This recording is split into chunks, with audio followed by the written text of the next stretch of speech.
गेली 11 वर्ष हा संघर्ष सुरू आहे।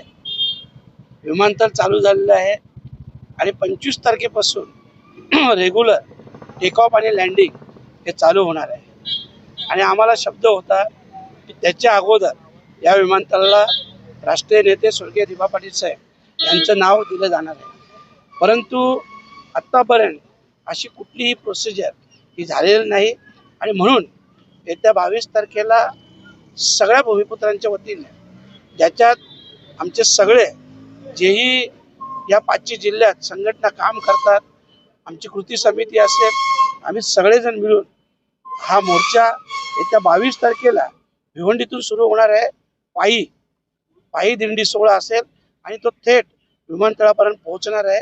आणि आम्हाला आमची मागणी जोपर्यंत मान्य होत नाही तोपर्यंत हे आंदोलन चालू राहणार आहे। जनजागृती रॅली काढणार आहे तर काय आज या ठिकाणी आपण पाहत असाल की आमचे डोंबिवली विभागातील 27 गावकर संघर्ष समिती असेल, त्यांचे सगळे सहकारी, आमच्या माता भगिनी या सगळ्यांच्या वतीनं इथं जनजागृती रॅलीचं आयोजन केलेलं आहे, जेणेकरून लोकांमध्ये एक जागृती व्हावी। आणि मला कल्पना आहे की याच्याने लोकांचा देखील उत्स्फूर्त असा पाठिंबा, सपोर्ट हा या आंदोलनाला असणार आहे। आणि म्हणून त्याच्या संदर्भातच जनजागृतीसाठी रॅली आहे।